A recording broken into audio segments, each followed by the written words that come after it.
Hay un dicho padrísimo. Mi mamá lo usa mucho y yo lo aprendí desde muy pequeño. Dice, a la tierra que fueres, haz lo que vieres. Está diciendo, a donde vayas, aprende a comportarte como las personas de ese lugar.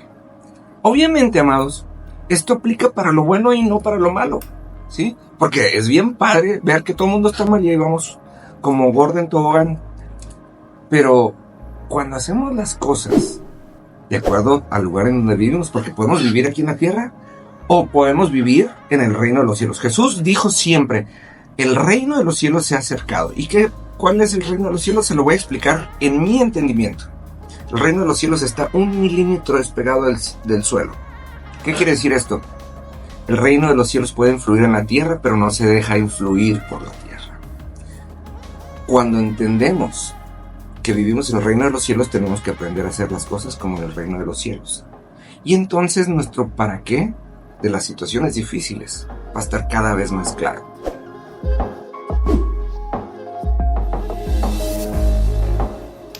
Amados, muy buenos días, ¿cómo están? Pues sí, a la tierra que fueres, haz lo que vieres. Lo hemos estado platicando esta semana. Hay veces que nos encontramos en situaciones difíciles, hay veces que vemos necesidades, hay veces que nos vemos en necesidad y siempre nos preguntamos, ¿por qué yo, Dios, o por qué a mí? Y luego viene alguien bien listo y nos dice, no le preguntes a Dios por qué, sino para qué, y nos quedamos en las mismas. Punto. Así de fácil. Pero cuando entendemos que el para qué siempre va a ser uno solo, para que nuestro corazón sea probado, o sea, así, ¡pum!, se abre todo un universo de cosas, de oportunidades y de situaciones. Mire, hay una escena que a mí me impacta del para qué. Había un grupo de discípulos, 12 discípulos que caminaban todos los días con Jesús y ellos estaban acostumbrados, había una dinámica. Normalmente lo que hacía Jesús era como los políticos en campaña, literalmente. Organizaban un meeting, traían comida para la gente y entonces Jesús aprovechaba y les hablaba. Entonces había toda una dinámica y toda una logística alrededor de esto. Pero pasa un día en donde a Jesús se le junta la gente y no había nada organizado. Y entonces, pues estábamos hablando de 5,000 personas, pero no eran 5,000 personas, eran 5,000 hombres, más sus esposas, más sus hijos. O sea, estamos hablando de un promedio de 25,000 personas. Y entonces, uno de los discípulos se acerca con Jesús y le dice, Señor, manda a estos cuates a su casa para que coman y para que duerman. No estamos preparados para atenderlos. ¿Y sabe qué es lo que pasa? En ese momento llega Jesús y le dice a este discípulo, denles de comer ustedes.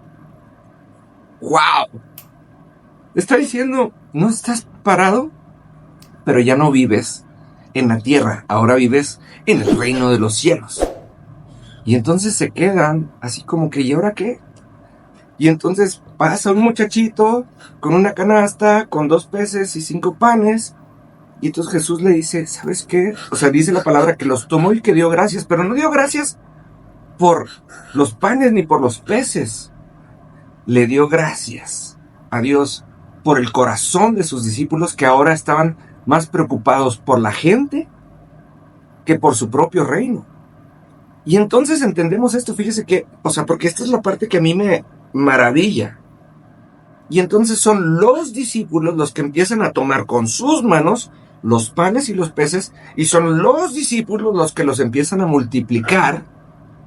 Y fíjese, ¿por qué dice esto? Porque mucha gente dice, no, es que fue Jesús. No, fueron los discípulos. Porque al final, cuando terminan, sobraron 12 canastas de panes y de peces. ¿Por qué 12? Porque había 12 discípulos. Una canasta en representación de cada uno de ellos. Amados, cuando nosotros somos probados, también somos probados en el hecho de decidir en cuál reino vamos a vivir. Si en el reino de la tierra o en el reino de los cielos. Si en el de acá abajo o en el que está despegado 1 milímetro por arriba. los discípulos fueron probados en su corazón y le dijeron: ¿quieres vivir en el mundo en donde va a haber 25,000 personas hambrientas? ¿O quieres vivir en el reino en donde tú tienes la capacidad de vivir más allá? Esta semana estamos usando como base Génesis 12:2.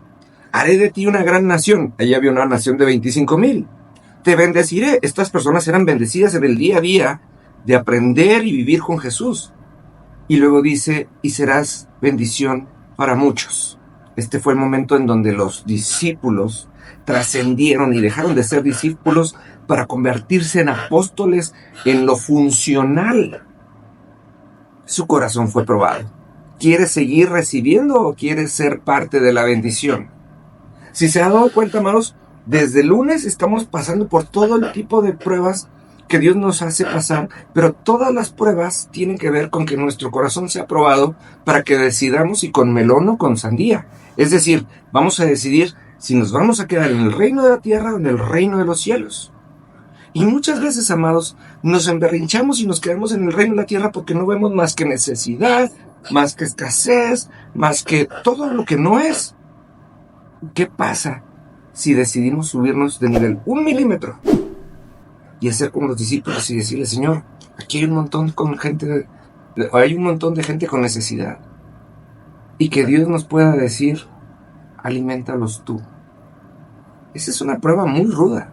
Los discípulos no estaban acostumbrados a hacer milagros, y ese día fue su prueba, y ese día aprobaron el examen, y ese día empezaron a funcionar como apóstoles. Yo creo que, amados, todos hemos sido llamados a Génesis 12:2, y yo creo que esta es una cita que usted debería de llevar pegada en post-its en todos lados, en el espejo para cuando se está lavando los dientes, en el espejo del coche para cuando vaya manejando, en su escritorio, en su trabajo, para que todo el día diga: no puedo ser bendecido si no estoy dispuesto a ser probado para ser bendición. Se lo voy a dejar de tarea y nos vemos el día de mañana. Que Dios le bendiga.